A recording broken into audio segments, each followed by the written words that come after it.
Մեծարգո վարչապետ, կառավարության հարգելի անդամներ, նախագծով առաջարկվում է երեխա ունեցող ընտանեկան ապահովության պետական աջակցության 2024-2026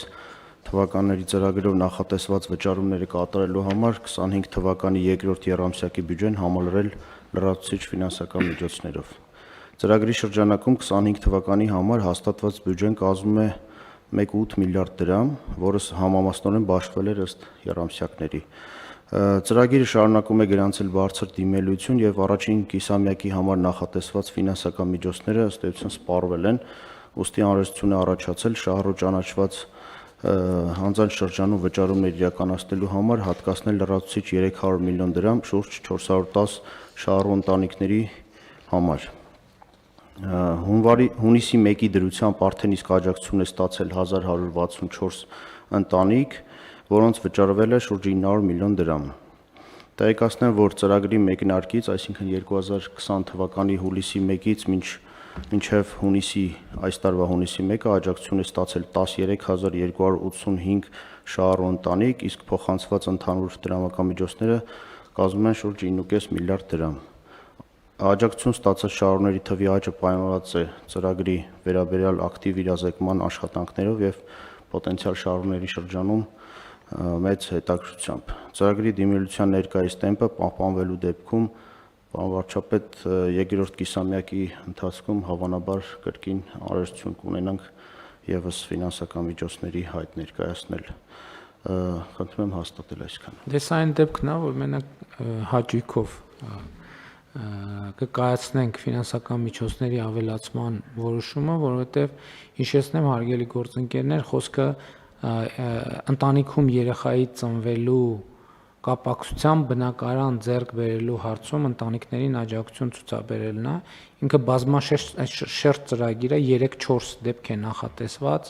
մի դեպք է, երկու դեպք է նախատեսված։ Հա, սկզբից լայն էր, հետո մենք ավելի հասկանալի եւ պարզ դարձրինք ծրագիրը եւ ակնհայտորեն մեր հաջողված ծրագրերից է եւ մենք հատկացնում ենք առաջին երեխայի ծնվելու դեպքում եւ նաեւ հաջորդ երեխաների ծնվելու դեպքում էլ ենք աջակցություն տրամադրում։ Կարճ բովանդակությունը ծրագրի հիշեցնեք, պարոն Ղաչի։ Ծրագիրը ունի երկու բաղադրիչ, առաջի բաղադրիչով եթե ընտանիքը ունի արդեն երկու անչափահաս, առնվազն երկու անչափահաս երեխա եւ ցանկանում է տուն ձեռք բերել մարզային բնակավայրում որևէ, ապա այդ դեպքում պետությունը աջակցում է կանխավճարի տեսքով, այսինքն կանխավճարին որոշակի ավելացում է կատարում եւ երկրորդ բաղադրիչը արդեն երբ երեխա է ծնվում այն ընտանիքում, որտեղ ընտանիքը ունի հիպոթեք, այդ դեպքում առաջին եւ երկրորդ երեխայի ծննդի դեպքում մինչեւ 500,000 դրամ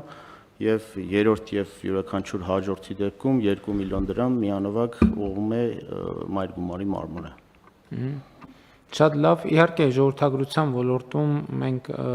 խնդիրներ ունենք եւ շարունակում ենք ունենալ խնդիրներ, որովհետեւ ցավոք սրտի ծնելիության ցուցանիշները նվազում են եւ մենք ամենատարբեր ծրագրերով պետք է շարունակենք ցուցաբերել աջակցություն այն ընտանիքներին, որտեղ երեխաներ են ծնվում եւ իհարկե նաեւ այս ցուցանիշները ցույց են տալիս, որ այնուամենայնիվ ծրագիրը պահանջված է, բայց մենք հույս ունենք, որ այս եւ մյուս ծրագրերի եւ ընդհանուր առմամբ երկրում մթնոլորտի բարելավման եւ ապագայի նկատմամբ ավելի մեծ վստահություն կառուցելու արդյունքում մենք կարողանանք ժողովրդագրության ոլորտի, ծնելիության ոլորտի խնդիրները հաղթահարել։ Սա իհարկե տեղի չի ունենա 1-2 գործողությամբ, մենք ընդունել ենք ժողովրդագրության ոլորտի ռազմավարություն եւ այդ ռազմավարությունը պետք է հետեւականորեն իրականացնենք, որպեսզի կարողանանք մեր խնդիրները լուծել, ինչը չի նշանակում, թե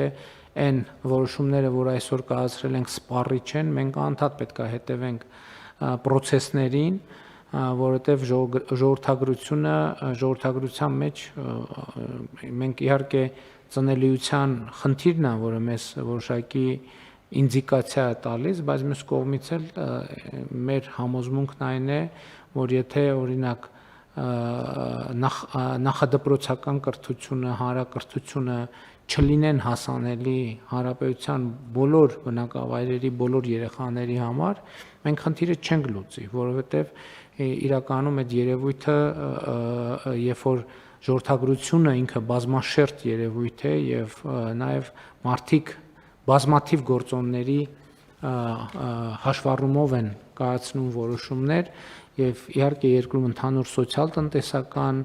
բարոյահոգեբանական, անվտանգային միջավայրը եւ ապագայի նկատմամբ հավատը շատ էական դեր ունեն այս գործընթացներում, այնպես որ այստեղ մենք մեր գործունեությունը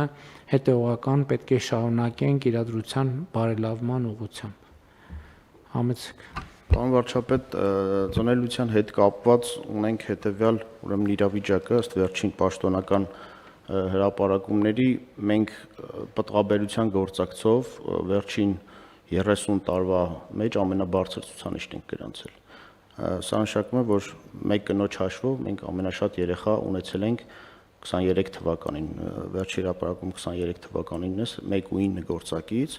եւ 94 թվականից հետո նման բարձր ցուցանիշ չենք ունեցել, բայց զուգահեռ ունենք ծնունդների բացարձակ թվի նվազում, այս է իրավիճակը։ Բայց դա ինչի է դա կապված, ասենք այն դա կապված է պոտենցիալ ծնողների թվի նվազմամբ, այսինքն մեր բնակչության սեռատարիքային կազմը, ծնողները, ովքեր մտնում են արդեն մայրերը, ովքեր մտնում են մայրանալու տարիք եւ զուգահեռ նաեւ մայրանալու առաջին ուրեմն երեխա ունելու տարիքը զուգահեռ բարձրանում է, այսինքն պոտենցիալ ծնողների թիվը նվազում է, բայց մեկ կնոջ հաշվով ծնված երեխաների թիվը աճում է։ Շատ լավ։ Այսպեսի պատկեր ունենք։ Մի բան էլ հիշեցնեմ, որ նախորդ տարի մենք ծրագրում մի բարեփոխում կատարեցինք, որ սահմանամերձ բնակավայրերում եթե կան հիպոթեկներ եւ այն բնակավայրերում, որտեղ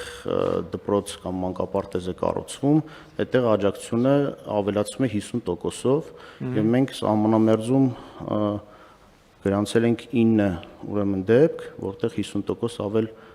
ուրեմն աջակցություն են ստացել եւ երկու բնակավայրի դեպքում էլ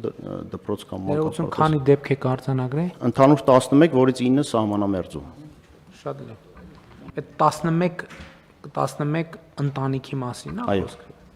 Դե այդ են թվերը չեն, որ մեզ կարող են